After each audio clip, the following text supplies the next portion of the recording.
State Representative Tacky Chan of Quincy is joining us for another one of our Tacky Talks on a Thursday. Hey, Tacky.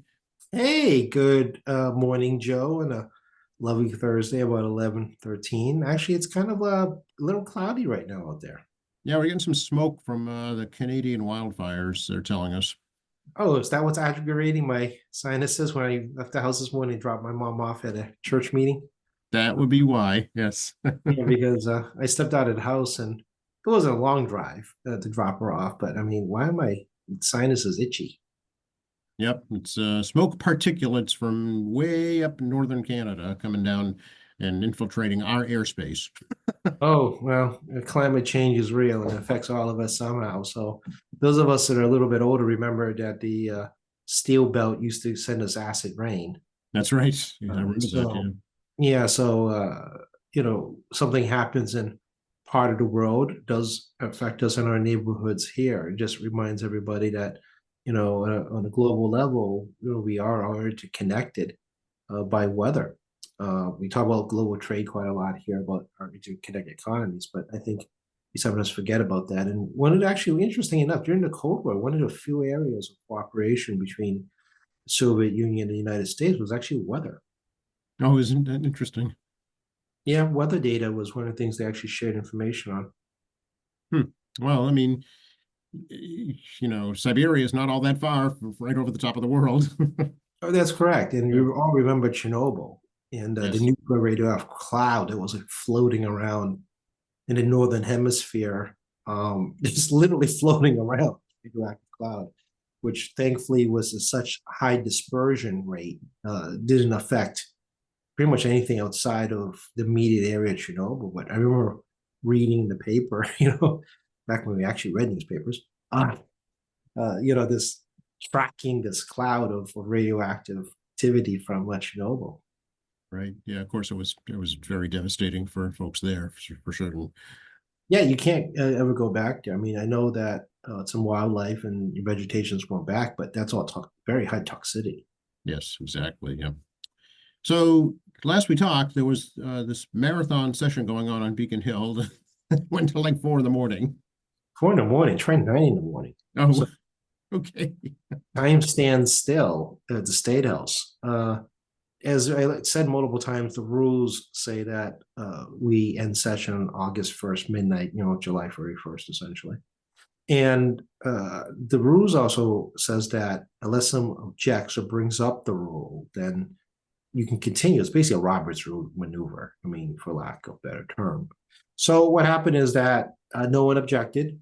This actually put the ball in the Republicans' court because they can stop a session for whatever reason. Both the Senate and the House minority leaders decided not to close the session out by objecting and under the rules going past the hour at midnight. And next thing you know, I'm home at 10 a.m. on August 1st. Again, I do not complain. Quincy and Boston is close. It's not that bad, but it's harder on my colleagues that live in like North Adams and Wilmington and Pittsfield and Provincetown. And those folks still have to get on the road for 3 or 4 hours, depending on the sides, how off the pike you are in the side streets or moving through the smaller roads to get home. They had a bit of rougher time. So, it was not my first marathon, but it's the last two sessions now have drawn daylight that we've done, and it's been a long time. I mean, even when I staffed in the Senate, uh, we barely got to daylight a few sessions, more than a few sessions, quite a few sessions, but nothing like this. So why, Tacky? Why does that happen? You're doing what we always do too. Just because we're inside the building doesn't necessarily mean I have the inside scoop. So information gathering is kind of part of what we do in the legislature, along with the media, trying to get glimpses of what's going on around us. And some of us with more institutional knowledge start trying our best to puzzle piece what's happening, or for lack of a term, guesstimate possible scenarios. So the economic development bill was crucial. Obviously, the housing bill was what we did in the end. And under the state constitution, we have to have a roll call vote on any kind of bonding. And the housing bond bill was actually making pretty good progress going into the final night. There were a lot of loose ends they were trying to resolve, which they did. It became an issue just typing the bill up with both House and Senate Council and the respective committees, Housing Committee in this case, all in agreement that the language is the language that was agreed upon in principle by the conference committee members. So it's always the details. Just because we say in conference committee we want to do the following, the staff still has to draft it and attorneys still need to proof it. So housing bill was actually quite expected. We were just waiting around knowing that it's in works. The economic development bond bill is a little bit more complex because the volume of stuff on public policy in the backside of economic development bond that does not necessarily have to do with economic development. So we unfortunately treat the economic bond bill like it's a supplemental budget. I always call it a mini budget. Because everyone's trying to throw as much as they can into it that's not necessarily related to economic development directly, including myself. I found a lot of technical bills to say that these are all licensing issues that need technical corrections, which is vital to the economy move forward because these professions need to have their technical updates. Not the most exciting subject, as you all know. I get the really detailed, mundane stuff, but still important. And the Senate put in language like changing the juvenile age for criminal offenses to age 20 from 18. And so this is kind of disparity between the branches regarding what is public policy. And like the Everett Soccer Stadium gets a lot of news in the Globe. I kind of question why we're giving multi-billionaires stuff, but that's just me. You can ask the senators about that. That's my opinion. But you have a lot of those kind of issues that show up in the Senate that we never dealt with in the House, and became a negotiation between the branches of what they want. And I also heard there was a funding formula differential between the governor's office, the House, who had adopted a position of life science formula program, and the Senate disagreed with that formula. And I don't pretend to understand this formula, but the formula was agreed upon that the governor and the House wanted to do. So they figured, the biotech industry would want to do it. And my old friend Ed Coppinger, who was a rep, who now is the head of the Biotech Council, basically was sleeping on the bench in the hallway, was jokingly saying, "We should give you back your old office." So there was a lot of movement around in conversation. But ultimately, nothing materialized as a final deal. Right. And the negotiations were happening directly between the Speaker's office and the Senate President's office. And that's kind of how it went. Other smaller bills kept moving, like, land takings, swapping land for environmentally sensitive land, which is required by the state constitution, moved some home petitions of various communities. And then, waiting for other conference reports to come forward. Like today, the midwives licensing conference committee report came out yesterday, and those bills in the House and Senate wasn't that different, to be honest with you. It was not a massive gulf of difference. So it's really just kind of narrowing out some details. And, it can be done in informal session because there's no roll call vote required. So, but things like the healthcare bills were very, very different. And even the addressing opioid substance abuse issue bills were also very, very different.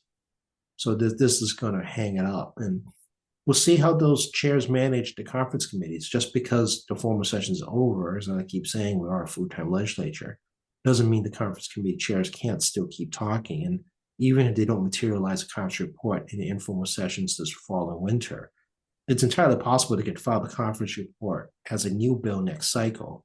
And we could accelerate the process on having those bills moving forward. We've seen this done before in the previous cycle when the speaker first got in. Some bills were left to enter the table during the COVID insanity, and Senate President and Speaker's office was able to put those conference committee reports back onto the January calendar right away and then move them straight to Governor Baker's desk back then. So there are mechanisms in place that if conference committees are able to cut a deal, but we're out of time on the remaining informal sessions, we could take it up really fast in a formal session next year. So procedurally, there are ways we can handle this.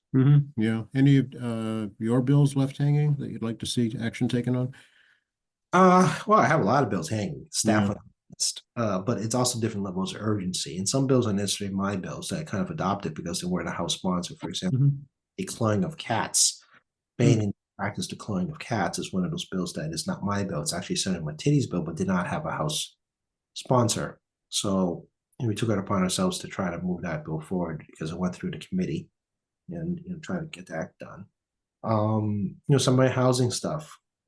Parts of it managed to get into the housing bond bill, but did not make it out of the housing bond bill regarding more rental rights issues.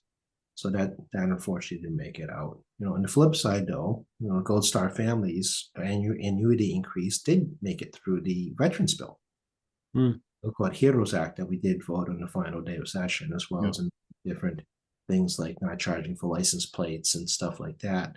And I understand the Holyoke and Chelsea Soldier Fields home were actually funded by the license plates, the veterans plates and the Gold Star plates. And well, short answer is that taxpayers are going to have to fill in the gap. I was going to say you have to find the money somewhere. Yeah, as opposed to funding through the license plate fees, the taxpayers are going to have to pick up those costs, and we'll just have to bake it into the budget as we kind of sort out how that works. Okay. So, I mean, we did get actually a pretty good veterans piece. Tax credits for hiring veterans went up, streamlined some of the services, changing the definition of veteran to be more consistent with our own pension programs and credible buybacks and how we define a veteran for the different programs we have. So we try to uniform some of those definitions and, consolidate some services with the Secretary of Veterans Affairs internally. So hopefully streamline some of the customer service end of it. So we got some good stuff done there, and but we shall see. Some stuff I was able to get my things into other bigger pieces that survived. Some obviously not, and we'll make a strategic decision and after Labor Day in the office about what we think we can get through an informal session. And I'm not going to try to hold this right now because it's a little long, but we're going to have to narrow the list. Right. Yeah. Narrow it a lot. And started talking this week, and after Labor Day, I'm going to have to start making phone calls to Ways and Means and Speaker Office and others to see what the appetite is to moving some of my other bills forward. One thing that did make it is online lottery, right? Came out as part of the state budget. I thought it'd be about 6 months of regulations, maybe 9 months to the implementation. State Treasurer's Office seems to indicate they want to take somewhat up to 16 months to roll out. So it's a lot longer than I expected it would take. But again, I'm not the one issuing the regulations and putting out the bids. We'll see how that plays out. I mean, I really have a lot of mixed feelings about this stuff. As you all know, the proliferation of gambling has been quite a bit. If you think about it, we legalized sports betting last session. This year's online lottery. Casinos took almost really, let's be honest, 3 years to get up and running because of the sites. The first kind of 6 months to a year is a bit of a wash for them because they have to get moving. But once they get past 3 or 4 or 5, they're just kind of humming along to COVID smack them, and then they had to recover from that. And it's not always successful. The Springfield Casino, the MGM, is not financially viable, it sounds like, and there's a lot of question marks about what to do with an MGM trying to sort out how to manage or continue that casino, or perhaps see a buyer. These are kind of news that you don't hear on our side of the state. Right. There's only 2 casinos, Everett and Springfield, and Everett's doing wonderfully, actually. Whether you like it gambling or not, the reality is that the revenue levels are actually very good. Springfield, sadly, is not achieving that same level, and Plain Ridge is fairly steady because they have the horse racing component as well. Right. Yep. And that's just slot machines, right?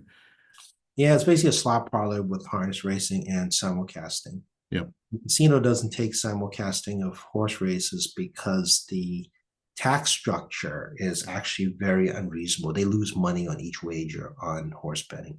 This is something that was overlooked when they did the casino bill, where they wrote in 2 tax structures essentially into into the simulcast betting for horses, and they actually take a net loss on each wager. So that's why they don't have that at the casinos, but they do have sports betting, which is a different tax structure. So strange as you guys all may sound, I've been trying to do an omnibus racing bill, even though there's only one track, and that's the reason, to try to streamline our law to reflect the nature of the economy of racing, and to try to reform the tax component on the casino end, and to ensure that the racetrack gets their share as a result of using a horse signal. So I know that sounds a little bit weird the way it just came out of my mouth, but these are kind of little things I deal with, folks, that doesn't make headline news.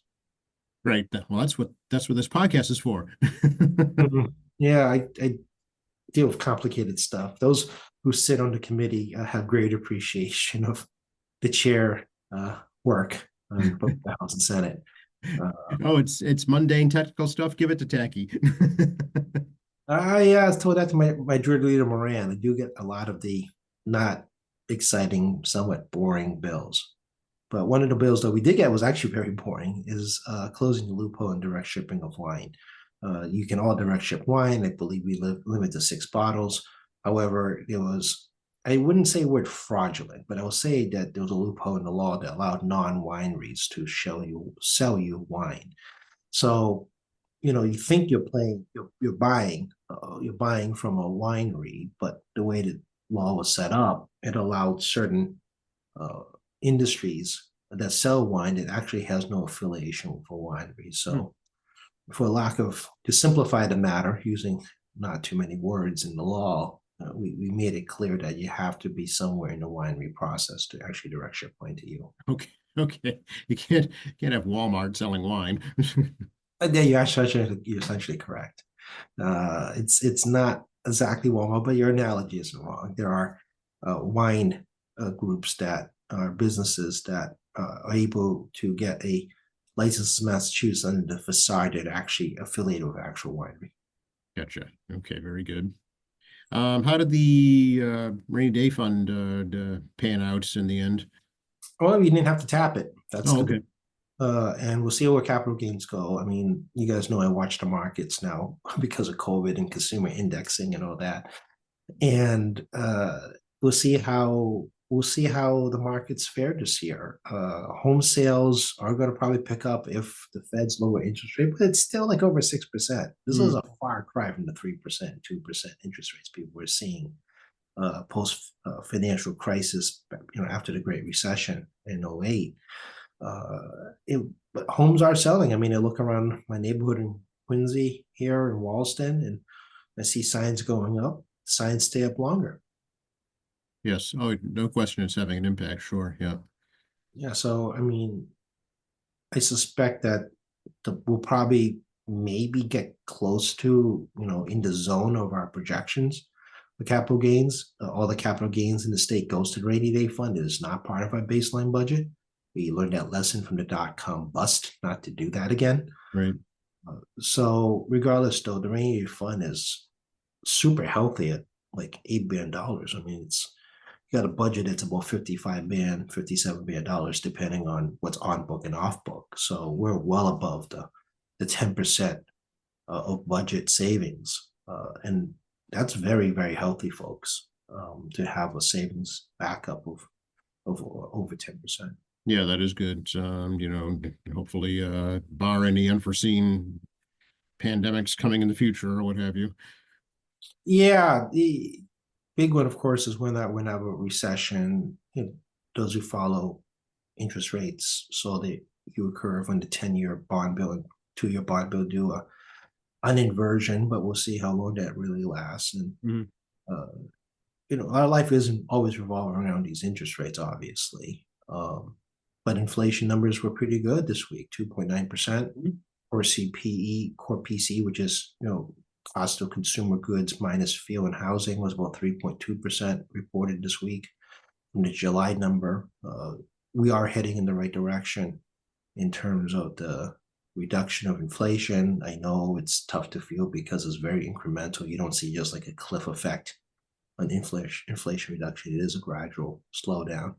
So the Federal Reserve Bank is actually doing a pretty good job on this, and consumer behavior is changing, and the airlines are reporting already that bookings for the fall and winter and spring may be very challenged for those industries, despite the fact all of us are paying for like baggage fees, seat fees. I mean, how many more fees being created? I think breathing fees is coming next, air usage fee. So despite them basically just jacking up prices any way they can, they're looking at potential downturn. Hotels are actually the same warning. Airbnbs are giving the same warning. Expedia, Bookings.com, both of them are already signaling that there's a slowdown in consumer spending on recreation. However, gas prices are remarkably stable, despite the fact that the AAA says there's a ton of people driving right now. Yeah. As opposed to flying to destination, people are opting for driving. I don't know what you guys do for driving. Everyone else drives differently, but driving has become, again, a very popular way of doing vacation for the long weekends or long road trips. But gas prices locally have been fairly stable in the Quincy area, much to my shock. Yes, that's true. Yeah, they haven't changed much at all really in quite a while. 330, 340, that range. Yeah, and oil prices spiked again this week. Still have a hard time crossing the $80 barrel barrier, but even when it goes up like $4 or $5 a barrel, it's generally reflected on your gas bill at the gas tank pretty quickly. It's very forward thinking regarding gas prices. They don't wait for the gas price because it's cash on delivery. So your gas station actually have to pay cash on delivery when the gas shows up. So gas stations have to respond really quickly to change in the price structures. Right. They're future buying, right? They're buying it on futures. That's correct. Yeah. They have to. Otherwise, they're going to always be behind and take a loss. So they can't maintain their facilities. And I know a lot of it's self-serve, but you still have to pay taxes, insurance. It's a gas station. Things can blow up, right? You still have to have somebody working there. Plus, general maintenance, upkeep of the property, and all the other costs associated with running a business. So, it's interesting. I was not like I'm wishing this. I had expected gas prices to spike in August. Well, thankfully, things are under control at the moment anyways. We'll see what happens internationally. There's changes in the Russia-Ukraine war that could have an impact, I know, in the future. And the Israel-Hamas situation is not resolved either. Yeah, Ukraine war's location's actually kind of fascinating because Ukraine, one, no one expected them to be able to do this, okay? Right. Massive and quick incursion into Russian space. Obviously, this plan is to try to get the Russians out of the Donbass in the west and try to push them northeast into the Russian territory, try to defend it. Let's be practical about this. The reality of the Ukrainians holding territory in Russia is going to be extremely difficult over the long term. The supply chain is very hard over long periods of time. However, that region actually has a major gas transmission line in it. Right. And the press kind of talked about it. However, they kind of didn't talk more about how important that gas line is to the Russians because natural gas is fueling this war essentially. Basically, yeah. Russia only has one major export. It's natural gas.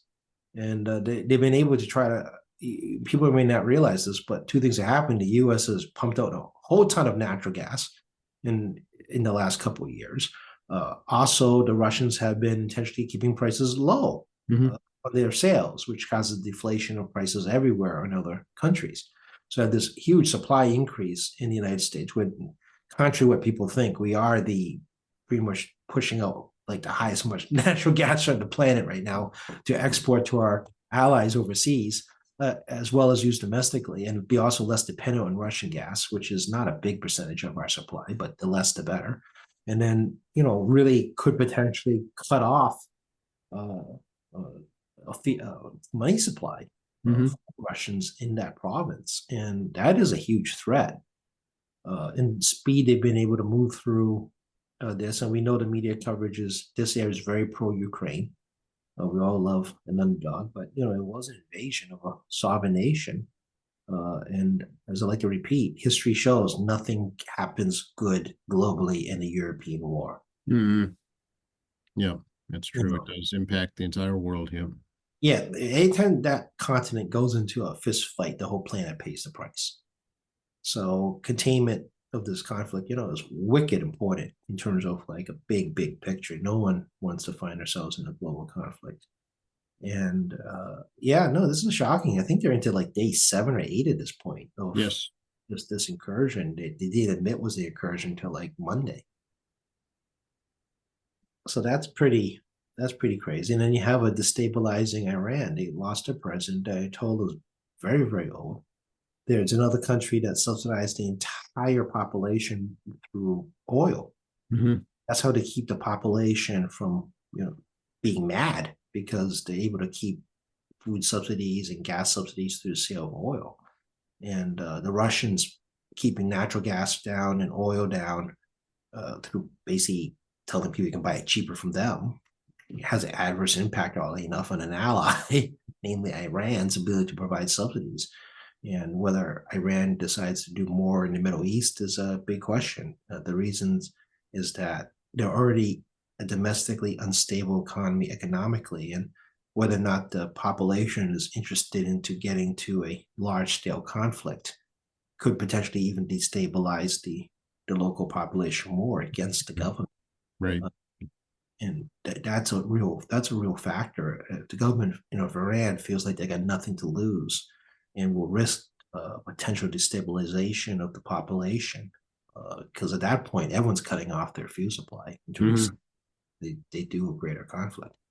It would be problematic for them, and then you could see a perhaps not quite a civil war because they're not allowed to have guns, the population, but you could see a massive uprising, and you have enough people, you won't have enough guns on your side to deal with it.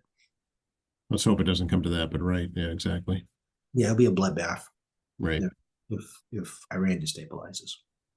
Oh boy. Talking about Okay. not talking about if we're talking about inside Iran, it could be a bloodbath. Right. No, I understand. Yeah. Yeah. So no one needs to see that uh, in the area. So yeah, I mean, it also is going to affect food prices. And those here may have noticed that 80% of all goods shipped through the Red Sea, and the U.S. is still shooting down Houthi boats, trying to keep the area stable and keep shipping moving and try to avoid going through Africa down to the bottom there and come back up. And that affects us at home. Hmm. It's And much as we more costly to do it that way. Yeah. Yeah, and also bad for the environment. The goal is to Mhm. get quick as possible with less, carbon use fuels as possible.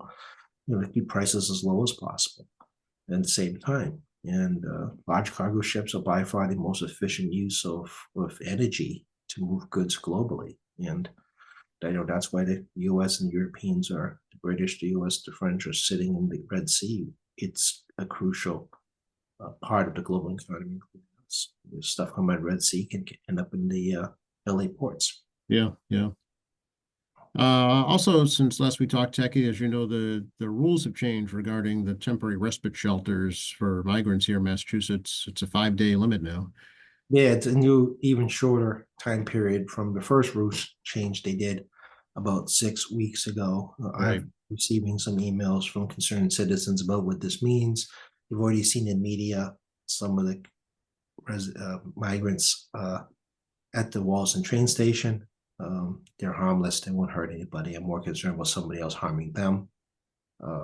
And yeah, we'll see how this plays out. It's hard to send people back out the street with nowhere to go. And I repeat and repeat again, it's extremely rare to find pregnant women and children on the streets of Massachusetts. Not impossible. I'm not saying it doesn't happen, but it is very rare. And this is something we haven't experienced, well, before my time. I mean, we're talking about like the 70s, early 80s, right? We haven't experienced that here. Other states, it's kind of a part of life. It's sad, but true. And it's something that here that we work hard to prevent. I had a friend email me about this question, and we said that we've done this before. $1 billion in emergency shelter is not new, but it was a gradual process of the trend rising with economic indicators showing that it's going to get worse. And 08 financial crisis, it took over 7+ years for the emergency shelter program to start winding down the other direction from the spike Hmm. of needing housing assistance temporarily. And that was costing us over $1 billion at one point, too. It was never designed to have this many people show up this quickly unannounced with no warning of any kind of whatsoever. At least you have economic indicators. You can kind of start to clue in. You see a whole lot of foreclosures. You see a whole lot of job loss. Logically, it comes along with the need for government benefits because you don't have a job. And you can kind of see where the trend's going to go. So you can kind of figure out a little bit how to get ready. This scenario is just absolutely unattainable Hmm. because it's just no warning, no indicators, and just keep moving along. And I don't know how it's going to play out. I know. Yeah. We don't. We'll wait and see how it plays out. And I'm very hopeful. Actually, I'm not hopeful. I'm very troubled, actually. What I'm hoping is that there's no tragedies that happen as a result of this policy change. Yeah. We saw a local church try to step in and help with a tent encampment that got controversial and had to be removed. Yeah, tent encampments are bad. Even before the migrant crisis, you may not be aware, there are tent encampments in Quincy. I remember finding one at the Sailors Cemetery at off of Rice Road. Got people telling me about the ones in the Rotary at Furnaceburg Parkway. They're camped out at the granite quarries. Mhm. The local police and Father Bills do a great job on trying to help those folks out. This is not a new thing. I think people have short memories about this stuff, but it's not a new thing. So, well, big sigh for me. Let's hope that nothing bad happens. Is all I can say. Right. It's going to be it has to be a federal issue in the big picture. I just don't see anything happening until at least after the election. Well, you notice that this has not become a federal conversation during the campaign for president. It's kind of frightening that all the states in the continental area, except for Hawaii and Alaska, really, it has been impacted by the migrant crisis. All of us have. It's not uniquely a Massachusetts problem. The differences here is I truly believe we're much more humane people and trying to find a solution for anybody that needs help. Unlike other states where they just abandon children to the streets. Bad things happen, by the way, obviously, when you do that, not just because of the healthcare of the kids, but life of crime isn't that far away. Well, it's right, and unsavory actors are waiting for vulnerable people to take advantage of, right? Oh, absolutely. There's no shortage of predators out there that would take advantage of this. And these are families trying to escape predators. So, some states are residents are perfectly fine. They're going to complain about it. And you're going to see it. They're not going to provide a humane solution for it. So every state is different how it goes about it. I agree with the speaker. We're humane people in this state. I really believe that. It's just this has become unsustainable. Hmm.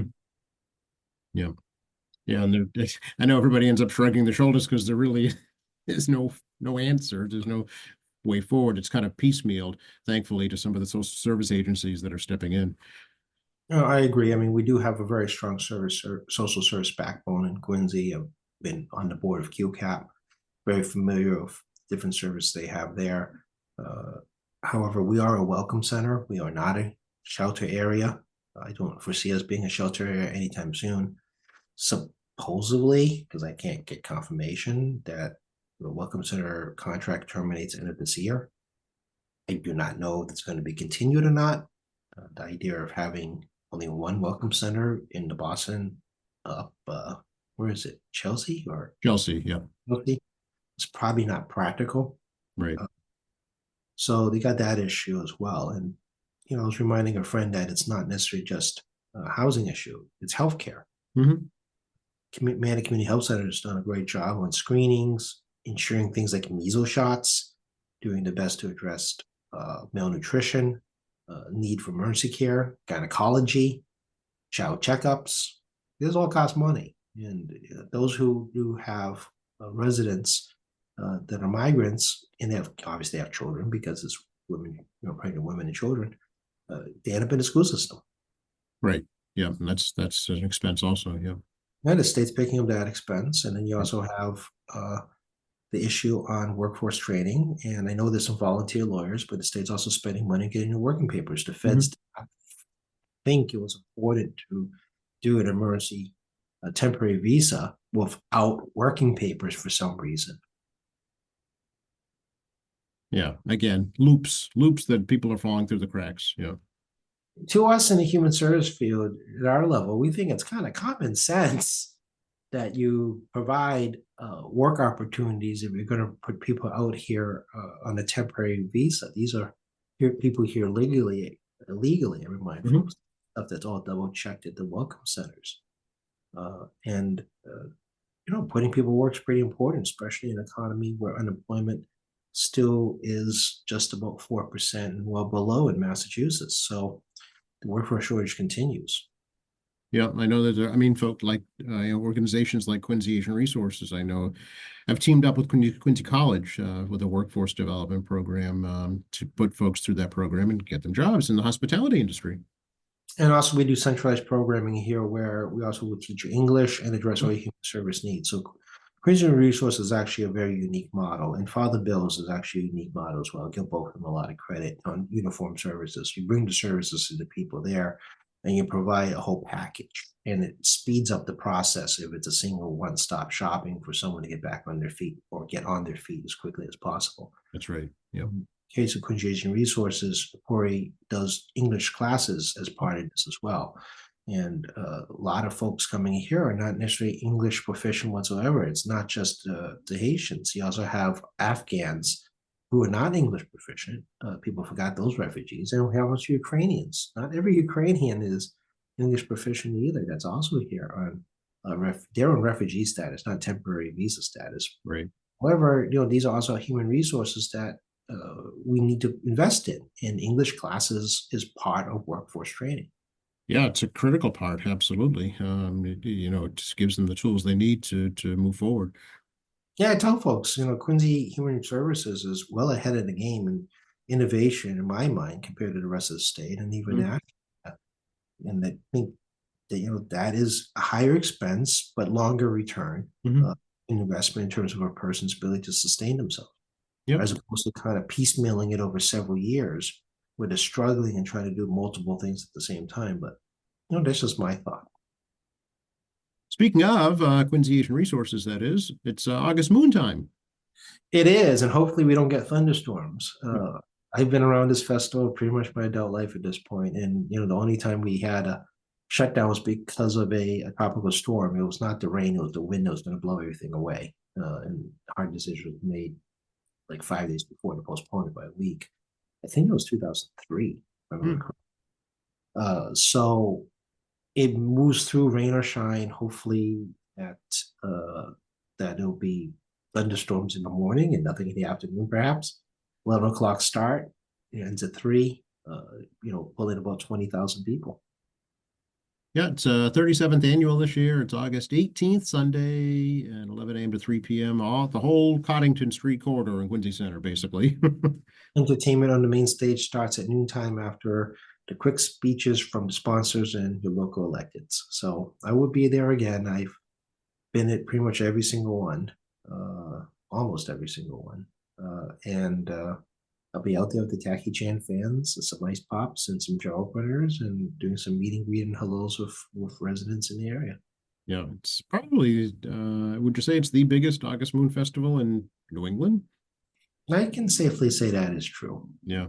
It's much bigger than Chinatown's, which doesn't, it's just not what it was when I was a child in Chinatown. Let's just say that. The Water Festival in Lowell also kicks off this weekend as well, but that's also a 2-day affair, essentially. Okay. And that attracts more than the Quincy August Moon Festival, but is a significantly longer and bigger event against the water. I'm not sure where else is having an August Moon. There's probably smaller ones in other communities, particularly Chinese communities, would likely have it. But in terms of like a street festival, yeah, Quincy's easily the biggest one. Yeah, I know last year Braintree had a Harvest Festival, the first one in September. Kind of similar, I guess. Similar calendar problem. So this is a bit of an issue. Sometimes people don't understand. We do the August Moon Festival in August because it's August, not because it synchronizes with the Chinese calendar, the lunar Right. calendar.